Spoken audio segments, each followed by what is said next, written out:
What's up, everybody? The name of the game is to survive. It's very messy out there. Lots of injuries. We're just going to try to get through the waivers and try to get a win these next few weeks and hopefully make playoffs. This has been the messiest season of my entire fantasy football career, but let's try to navigate and stay afloat, stay above waters.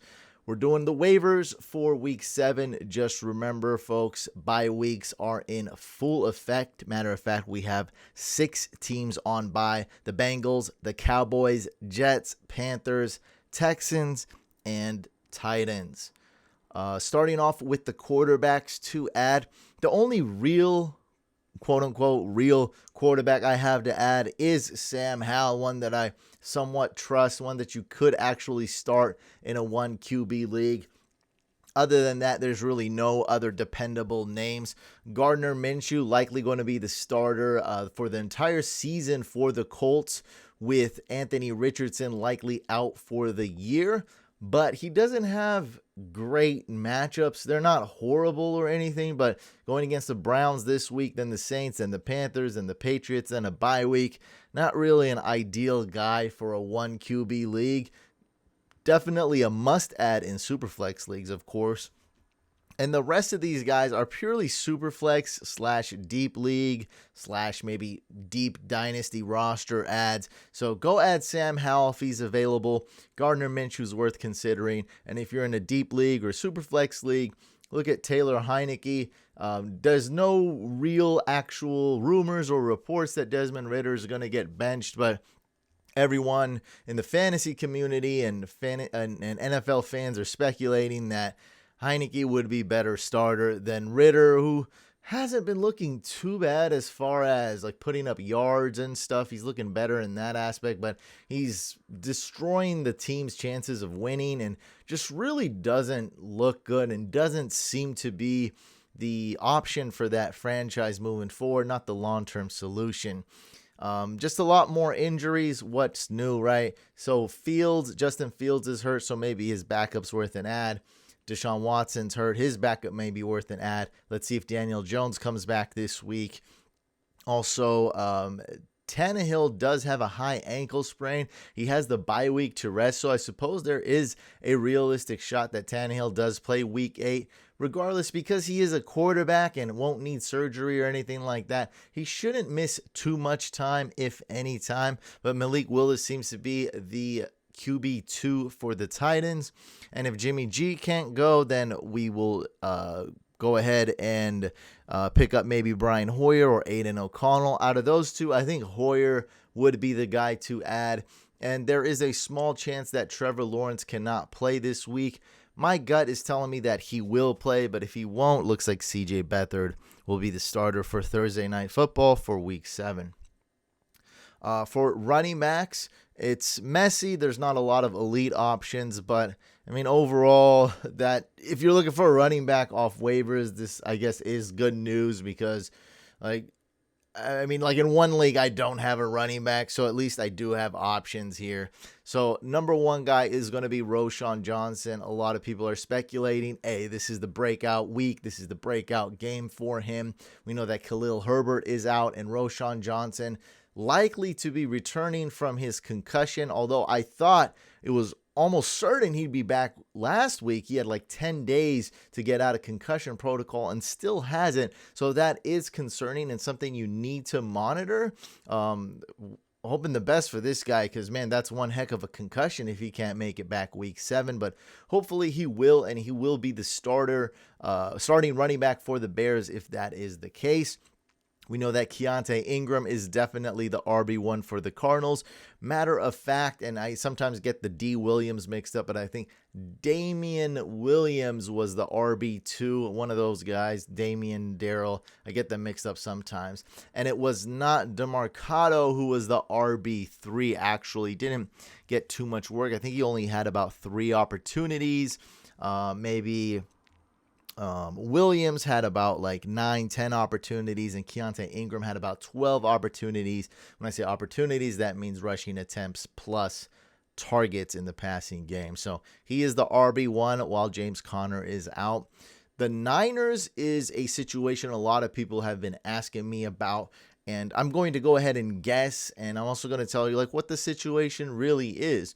My guess is that this will be a 50-50 split. I think Elijah Mitchell is really good, really talented, but coming back from an injury and one of the most injury-prone players in football, I don't think he will be the absolute workhorse. And also Jordan Mason, he looks good. Like, I don't think you can just be like, all right, this guy, let's just relegate him to a reserve role. I think he's earned himself a role on this team.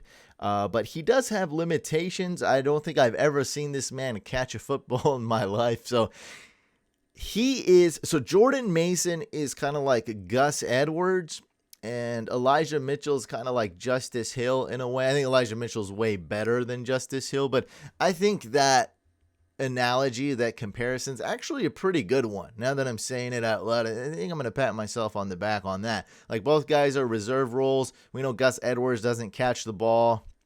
So it's a pretty similar situation, I would think. I think the Niners running back situation's better. I think Niners RB score more, and I don't really like Justice Hill a lot, and we know Gus Edwards does have limitations. So these two guys are probably better than Gus Bus and Justice Hill. So I see a 50-50 split moving forward. Elijah Mitchell, probably not the best pass catcher, but compared to Jordan Mason, he's far superior in that department. So if you're in PPR, maybe you want to go Elijah Mitchell. I would still probably go Jordan Mason, the healthier, fresher one, who's not injury prone and kind of earned himself the role, got a touchdown last week. But if you're a non-PPR, I think it's pretty obvious. I would easily go Jordan Mason. So that hopefully answers your questions about the Niners backfield. And also, Christian McCaffrey suffered a minor injury, should miss about 1 to 2 weeks. He actually could be back week 7, but I think it's unlikely. So expect him to miss like 1 week or 2 weeks. But again, he might not even miss any time. So I don't know about wasting a waiver claim or a ton of FAB on these guys if you're in a shallow league. Nonetheless, they make for pretty good handcuffs regardless. Kareem Hunt got a good amount of work. It's kind of like a 50-50 split between him and Ford. As a Jerome Ford owner, I was a little bit scared, like, oh man, Kareem Hunt, he looks pretty good. He's getting a ton of carries towards kind of the middle of the game. And then I saw Jerome Ford get some carries. I was like, okay, Jerome Ford looks a lot fresher, a lot faster, a lot younger. So I was a little bit less worried. So it could be like a kind of like a 60-40 split. I think that would be more accurate, or close to 50-50. Still, both running backs are worth rostering, Ford and Hunt, that is. Latavius Murray automatically needs to be added onto this list here because Damian Harris suffered a significant neck injury. The ambulance took him to the hospital last week, so that's a big deal there. They were thinking about signing Leonard Fournette or working him out, but I think that whole trip got canceled because Ty Johnson is available. We're going really deep on these depth charts for this team. That's how many injuries there are. Jaleel McLaughlin worth the roster add. Now we're getting into super deep league territory here. Tajay Spears is on bye. I mean, he's already added in all your leagues. Let's be realistic, unless you're in an 8-team league. Now, what about the Rams situation? People's asking about the Niners situation in the backfield. And people's also asking about the Rams situation. I'm just looking at some news that's coming out for here. Okay, just says that Christian McCaffrey's oblique injury not considered long-term. I already knew that. Okay. So I think it will be Zach Evans. And I don't think that Ronnie Rivers and Kyron Williams will be out a long time. Then again, boom, right after this video comes out, maybe one of them goes to IR. You never know. But as of right now, like week 7, if those two guys are out, Rivers and Kyron, I think Zach Evans would be the starter, would get a bulk of the snaps at RB. And then would probably come Royce Freeman and then Darrell Henderson. If you didn't know, Royce Freeman just got elevated, activated, whatever the right terminology is, from the practice squad to the 53-man roster. Darrell Henderson just got signed to the practice squad because there's both the starting running backs, the top 2 running backs on the depth chart for the Rams just got hurt. And of course, Cam Akers is no longer there. He's in Minnesota. So Zach Evans would be the guy if I had to pick one. Salvin Ahmed, who I was basically telling people not to add, and I wasn't really being specific. I think this was on Twitter or Discord. And that was because Chris Brooks was kind of passing this guy up on the depth chart. But now that Chris Brooks is hurt, Jeff Wilson's coming back from IR, should be back soon. Still, there's a lot of injuries here. We know that Devon Achane is out. He's going to miss several weeks. So Salvin Ahmed, just by default, is worth an add. Because right now, I'm looking at him as the RB2 right behind Raheem Mostert, who's absolutely crushing it. And then, we're kind of getting into names that are like drops. So this is more like deep league territory here. Ezekiel Elliott, Jerick McKinnon, Craig Reynolds by default is always the RB2 for the Lions because one of their RBs is always injured. Now Montgomery's injured. And if I have Jerick McKinnon, then I have to have basically Jerick McKinnon Jr. on this list, which is Antonio Gibson. They play the same exact role, right? It's that getting lucky with receptions, getting lucky with touchdowns. And so they're basically the same exact player. And then we have Zach Charbonnet, who could be a super sneaky start. I think this would be a great sleeper in DFS tournaments going against the Cardinals. They should have a pretty good lead, and I think Zach Charbonnet would be a sleeper start this week. Nonetheless, Ken Walker's absolutely crushing it. He is the man there, but Charbonnet worth considering at least. And we have Leonard Fournette, who's still a free agent. Devin Singletary, who's on bye. And, of course, talked about Royce Freeman and Darrell Henderson, who are newly activated to the roster and newly signed to the practice squad. For wide receivers, not a lot of killers on this list here. There's really nobody that you're going to probably be able to add, just to be realistic. So this list of 7 is basically like 0. Jamison Williams, in every 12-team league, he was never on waivers at all. He was drafted and kept the whole time. Curtis Samuel, ladies and gentlemen, is the number 1 receiver for the Commanders. Little surprise there. Rashee Rice, I am changing my tune with him. I think he is likely the best wide receiver on the Chiefs. Not too sold on his talent, not too sold on him in Dynasty. But as far as taking a guess which Chiefs wide receiver to roster, to start, I think it's going to have to be Rice. Kendrick Bourne is the number 1 receiver for the Patriots. I just threw up in my mouth. Wan'Dale Robinson, number 1 wide receiver for the Giants. Joshua Palmer is the number 2 wide receiver for the Chargers. And even though I was a big Quentin Johnston disbeliever, hater, and I told you guys to avoid him in Dynasty, I ranked him so low. Even I am surprised by I don't know what's going on, the coaching, the decision. I just don't get how QJ doesn't have some sort of a role in this offense. I would think at least one play or one drive. You would use his ability, his athleticism to get you some yak. Maybe use him kind of like a George Kittle maybe in the passing game. How sometimes he is used in the passing game. And I'm just surprised. 0 fantasy points for Quentin Johnston. But what that does mean is that Palmer is definitely the man behind Keenan Allen. These guys are using Parham. They're using Eckler. They're using Gerald Everett. And they're just not getting QJ involved. A little bit of a surprise. And then in deep leagues, we got the number 3 wide receiver for the Vikings, Brandon Powell, while Jefferson is out. At least we do have some tight ends. That's the good news. The bad news is my number 1 tight end and number 11 tight end have almost no difference. So if you do want to play tight end roulette and you don't have Travis Kelce, then I join you to play tight end bingo on this screen right here. That's basically what's going on here. So my number 1 guy is Jonnu Smith, the most consistent, reliable receiver for the Falcons. I guess other than maybe you could say Bijan. Bijan and Jonnu Smith are the 2 most reliable receivers for the Falcons. After week 1, Jonnu Smith has been great. The man's getting 5+ targets every single game. He's making plays. He looks good, not great, but you can definitely tell he's a staple on this offense, and he's just a big part of that team. Like, the coach wants to use him. Luke Musgrave, not really too confident. And you know what, man, Pat Freiermuth should be number one on this list, but this is one of the worst offenses in the league. Kenny Pickett just doesn't seem to find Freiermuth a lot, and Deontay Johnson's coming back. So just a lot of factors here, and I'm a little bit wary of Freiermuth. I think he deserves to get 6-7 targets, but sometimes he gets like 4 targets, and it's pretty sad, and it's just flat out disrespectful to Freiermuth, who's a good talent. And now we have Michael Mayer starting to break out. The last 2 games, we actually seen the man, and I really like how he looks.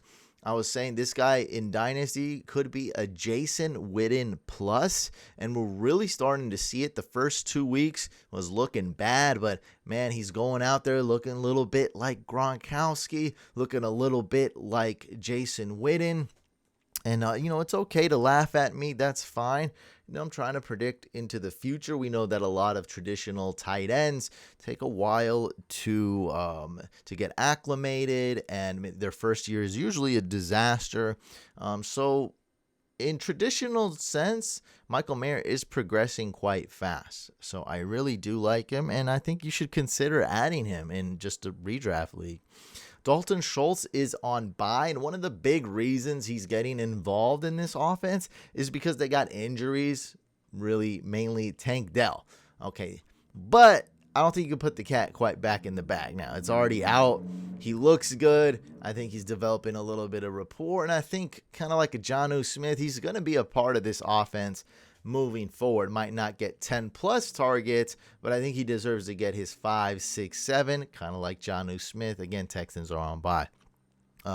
Gerald Everett, worth an ad. I'm not really looking at the stats or the touchdowns or anything, but this is just what happens when Michael Williams goes down. Other guys get elevated, and we know the guy getting elevated and more targets is not Quentin Johnston. So Gerald Everett did get a boost, like I said, and like it's always been. That wasn't hard to predict. Trey McBride is kind of starting to beat out Zach Ertz.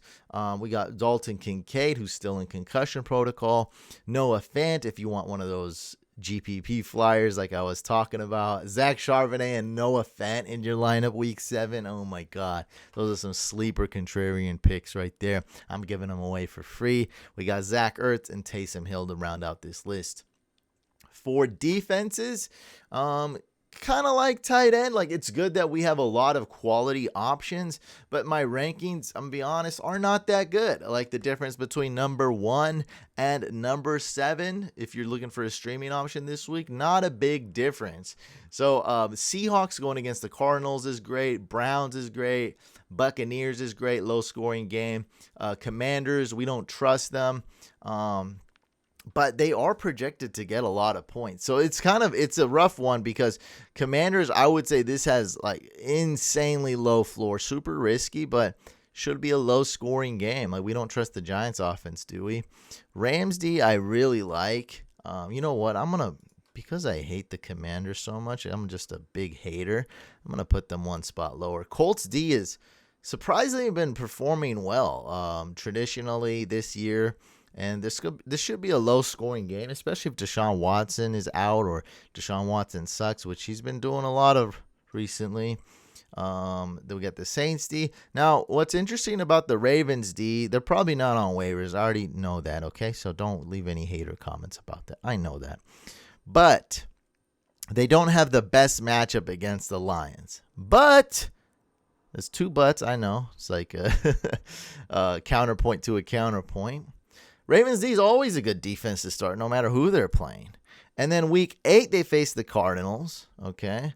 Week 9, Seahawks, not a good matchup, not a bad one. Browns never put up a lot of points. So what I'm basically saying is, if you got the Ravens D, you could just chill and just stay put and just start them every single week, or at least for the next 4 weeks. We got the Raiders D in a really good matchup against the Bears. We got the Giants D, low-scoring game against the Commanders. And then the Chiefs D, keep in mind, not the best defense to start this week. Great defense to start last week. And thank you to the couple of leagues where I had the Chiefs going. They did very well for me. Okay, and we just got some more news. So this is kind of bad for Zach Evans. More RB reinforcements on the way. The Rams are signing running back Myles Gaskin off the Vikings practice squad and on their active roster. So they're just, they hate Zach Evans. You know, the two guys that I liked on the Rams, Zach Evans and Cam Akers. Well, Sean McVay hates them a lot. And, you know, I'm very stupid for drafting and promoting and vouching for any Rams running back, which is what goes against one of my rules. I will never, ever in my life touch a Rams running back as long as Sean McVay is there. I vow to you. Anyway, Chiefs D, not great this week, but they are great for week 8. Maybe consider holding on to them if you have them, or pick them back up for free if they get dropped, okay? So I know everyone had them last week, but they might get dropped this week. Okay, we're looking a week ahead, right? Okay, Packers D going against the Broncos. This is not trustworthy. Neither is the Broncos offense, though. And then these I put in red because, look, man, they're on bye. They're not really good. I misspelled that word only. These are just for week 8. So Jets D, they're on bye this week, but week 8 they face the Giants. Giants offense doesn't put up a lot of points. Dolphins D, not to be trusted this week, but week 8 they face the Patriots. Patriots offense puts up no points. Chargers D, we never want to start them ever, especially this week in a shootout. But next week they do face the Bears, and we don't know the severity of Justin Fields' injury, by the way. And in deeper leagues, we got the Bears going against the Raiders and Jaguars going against the Saints. Saints offense hasn't really lit it up this year so far in terms of touchdowns. They don't look like a bad team or anything, just not like the most amazing offense when it comes to scoring. And for kickers, unfortunately, I don't have a long list this week, but try to get one of these top 3 options, especially these top 2. So if you can get Jake Moody, who, by the way, I have to address this. Nobody on Twitter or in my Discord or in the comments, no one talking about how disappointing and how bad Tyler Bass and Jake Elliott were. And my point is not to rag on those two really good kickers, but I am a little bit concerned about Tyler Bass, not so much Elliott. But no one's talking about Jake Elliott's 1-point fantasy performance or Tyler Bass having another stinker. He put up 0 points this week. I think he put up only 2 points last week, back-to-back appearances on my all-bust list. But you guys want to hate, and I don't know if you think you're trying to talk to me or you're just venting about Jake Moody. I don't know what the point is, but everyone's showing me how bad Jake Moody is. I'm actually seeing it on 49ers Facebook groups too. Like, I'm seeing it everywhere. Just stop. The man had one bad game. It was bad. It was a bad game overall for the Niners, but he did have one bad game. He still put up 3 points. He's been perfect throughout the season except that last game. So I'm still riding with him, and this is a plus matchup. Like, the pluses are insane. He's lining up to be a top 3 kicker this week because he's playing in a dome. They're heavily favorited. Vikings defense sucks, right? There's just so many opportunities Jake Moody's going to have to kick extra points and field goals. I absolutely love it. And then pretty much just on par with that, not really anything separating those two, is Jason Myers going against the Cardinals. He should have a field day as long as he makes the opportunities that he gets. Daniel Carlson, the only reason I don't love him as much is because they're playing in Chicago. I'd probably like it more if it was in Las Vegas. And then there's a huge tier gap here. Like, if you can't get any of those top 3 options, pretty much just get whoever you want. I guess Graham Gano is just another option I put up here. I don't know. I don't really like it. You could probably even delete this. To be honest, like, after those 3, just hopefully you got a kicker like Butker or Justin Tucker or someone you can roll with, because it's pretty random after those three. I'm not going to lie. I keep it real with you guys. That's how we do it. By the way, I do read just about every single YouTube comment. So if you have a fantasy football question, drop a comment. I'll get to it. We also have a second YouTube channel. So make sure you guys do subscribe to this YouTube channel. Hit it up with a thumbs up and subscribe to our second YouTube channel. That's called Fantasy Couch Podcast. So sub to that as well. Thank you guys so much for tuning in. And I'll see you on the next one. Wednesday nights, every Wednesday night, Hack My Lineup live stream. So see you on there. Peace.